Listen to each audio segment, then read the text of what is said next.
Good morning বন্ধুরা, জেটিয়াস topaz কিচেনে তোমাদেরকে ওয়েলকাম। তো চলো তোমাদেরকে আমি দেখিয়ে দিয়েছি আজকে আমি কি বানিয়েছি। আজকে আমি বানিয়েছি ভোলা মাছের ঝাল।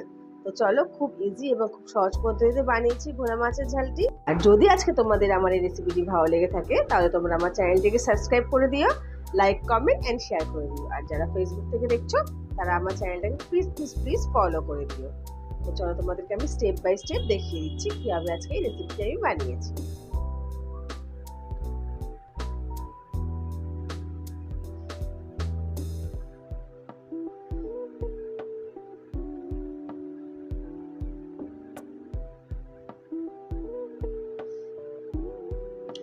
তো ভোলা মাছের ঝাল বানানোর জন্য আমি এখানে নিয়ে নিচ্ছি ভোলা মাছ। 4টে ভোলা মাছ আমি এনেছিলাম বাজার থেকে, সেটাকে ভালো করে ধুয়ে কেটে নিয়েছি।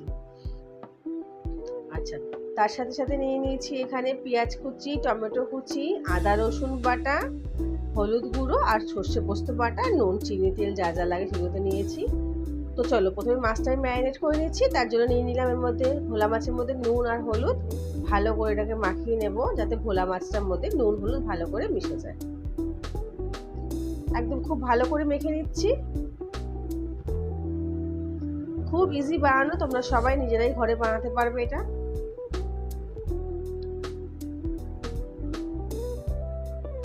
সেখানে মাছ আমার ম্যারিনেট করা হয়ে গেছে। এদিকে আমি ওভেনে একটা কড়াই বসিয়ে নিয়েছি, তার মধ্যে দিয়ে দিলাম পরিমাণ মতন সর্ষের তেল। তবে হ্যাঁ, ভোলা মাছে সর্ষের তেল ইউজ করলে বেশি টেস্ট লাগে খেতে। তোমরা চাইলে রিফাইন তেল ইউজ করতে পারো। এবার একে একে আমি মাছগুলোকে ভেজে নেব। যেহেতু আমার ভোলা মাছের সাইজগুলো একটু বড় বড় ছিল, তাই আমি 2টো মাছ দিয়েছি আর একটা হাফ আমি মাছের লেজাটা দিয়েছি। চলো এগুলোকে আমি ভালো করে ভেজে নিচ্ছি।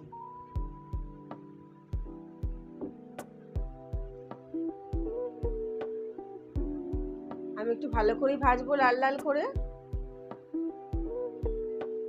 এপিট এপিট উল্টে ভেজে নিচ্ছি।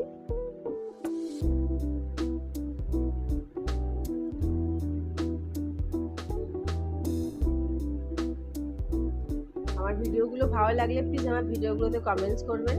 আর আপনারা কারা কোথা থেকে দেখছেন প্লিজ আমাকে সেটা কমেন্টসে জানাবেন, তাহলে আমার খুব ভালো লাগবে।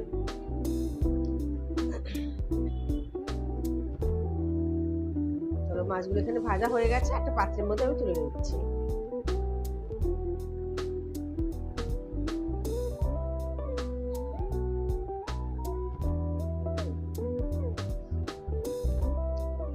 এবার যে বাকি মাছগুলো ছিল সেগুলো আমি ভেজে নেব।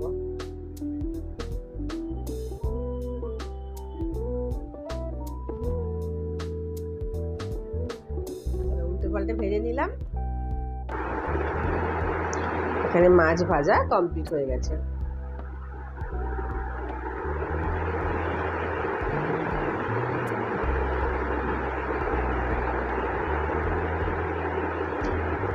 এবার কড়ার এই তেলের মধ্যে আমি তেলটা একটু কমিয়ে নেব। এর মধ্যে দিয়ে দিচ্ছি কালো জিরে ফোড়ন। ফোড়নটা একটু ভাজা ভাজা হয়ে গেলেই এর মধ্যে আমি দিয়ে দেবো যে পেঁয়াজগুলো আমি কেটে গেছিলাম। এখানে আমি একটা বড় আস্ত পেঁয়াজ কেটেছি, সেটাকে আমি দিয়ে দিচ্ছি।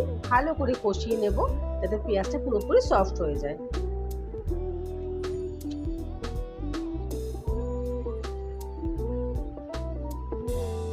একটু নেড়ে চেড়ে দিচ্ছি ভালো করে। তো পেঁয়াজ যখন ভাজা করবে তখন একটু নুন দিয়ে দিলে পেঁয়াজটা খুব তাড়াতাড়ি সিদ্ধ হয়ে যায়।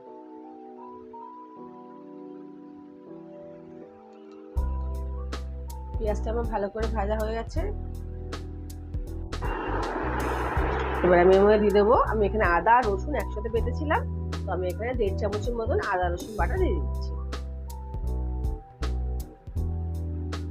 এবার আদা রসুনটা ভালো করে মিশিয়ে নিচ্ছি যাতে আদা রসুন থেকে কাঁচা রকম গন্ধ কোনো রকম না বেরোয়। আদা রসুনটা একটু ভালো করে কষিয়ে নিতে হবে। এবার আমি এখানে একটা টমেটো কেটে রেখেছিলাম, বড় একটা টমেটো। টমেটোটা আমি একদম কুচি কুচি কেটেছিলাম, তো টমেটোটা আমি এর দিয়ে ভালো করে কষিয়ে নেব একইভাবে যাতে টমেটোর কাঁচা গন্ধটা এখান থেকে পুরোপুরি চলে যায়।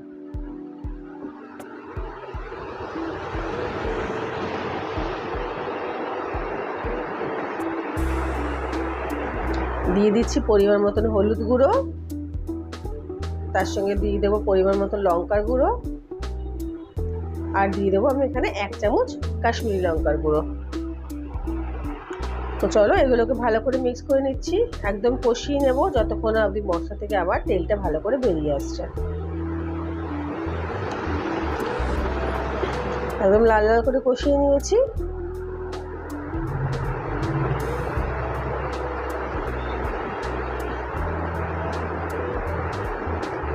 যেখানে আমি অল্প জল দিয়ে দিচ্ছি, হাফ কাপের মতন জল দিয়ে এটাকে আবার রেখে দেবো কিছুক্ষণের জন্য, যাতে এটা ভালো করে কষে যায় এবং এর থেকে পুরো তেলটা বেরিয়ে আসে। যে কোনো কিছু রান্না করার সময় মশলা যত কষাবেন রান্না অতটাই ভালো টেস্টি হবে। একটু টাইম নিয়ে ধৈর্য নিয়ে রান্না করতে হবে রান্না টেস্টি বানানোর জন্য।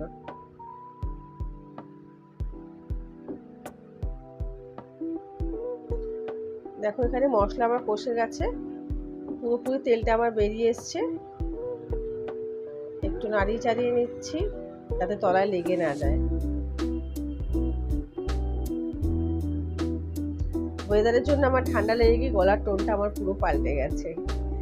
চলো এখানে দিয়ে দিচ্ছি আমি সর্ষে, পোস্ত আর কাঁচা লঙ্কা আমি বেটে রেখেছিলাম, সেটা আমি একটা ছাঁকনির মাধ্যমে ছেঁকে দিচ্ছি। ছাঁকনিতে ছেঁকে দিলে কি হয়, সর্ষের যে দানা দানাগুলো থাকে বা সর্ষের যে ছোকলাগুলো থাকে সেগুলো মানে মশলার মধ্যে যাবে না, যে কারণে কি হয় সর্ষেতে অনেক সময় অনেকের গ্যাস অম্বল হয়, এটাতে আমার গ্যাস অম্বল হওয়ার কোনো সম্ভাবনা থাকবে না। দেখতে পাচ্ছ ভালো করে ছেঁকে নিয়েছি, এতে খাবারটা খুব টেস্টিও হয় খেতে। চলো ভালো করে মিক্স করে নিচ্ছি, একটা অসাধারণ একটা কালার চলে এসেছে। এবার আমি দিয়ে দিচ্ছি পরিমাণ মতন জল। তোমরা যদি ঝোল খাও তাহলে ঝোলের হিসাবে জল দেবে। আমি খুব একটা বেশি ঝোল রান্না করছি না, তাই আমি এখানে 1.5 কাপের মতন জল দিয়েছি। এবার এটাকে ঢেকে রাখছি প্রায় 3 থেকে 4 মিনিটের জন্য। চলো 3 মিনিট পর আমি চলে এসেছি, খুলে দিলাম ঢাকনাটা। ঝোলগুলো একদম ফুটে উঠেছে, দেখতেই পাচ্ছ খুব দারুণ একটা টেস্টি একটা ফুল একটা কালার চলে এসেছে।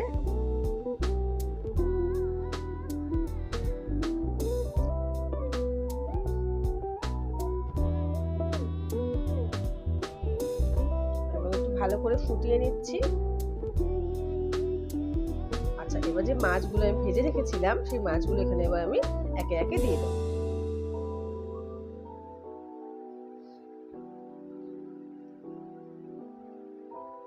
এবার এটাকে ফুটতে দেবো প্রায় 2 থেকে 3 মিনিটের জন্য। ঢাকাটা বন্ধ করে দিলাম, ফিরে আসছি 2 থেকে 3 মিনিট পর।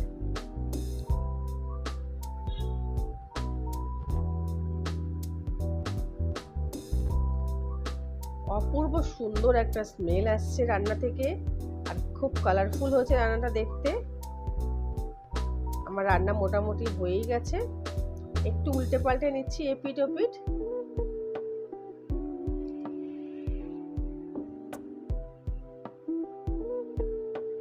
আচ্ছা রান্না আমার হয়ে এসছে। এবার জাস্ট লাস্টে এখানে আমি একটা ধনেপাতা কুচি রেখেছিলাম, তো ধনেপাতা কুচিটা ওপর থেকে ছড়িয়ে দিলে আমার রান্না আজকে কমপ্লিট।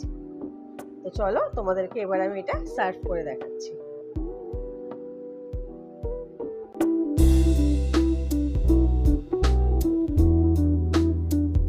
আশা করি তোমাদের রান্নাটা আজকে ভালো লেগেছে, আর ভালো লাগলে প্লিজ প্লিজ প্লিজ একটু কমেন্টস করে দিও, আর যারা যারা ইচ্ছা আছে তারা একটু শেয়ার করে দিও। ধন্যবাদ অনেক আমার ভিডিওটা পুরো দেখার জন্য।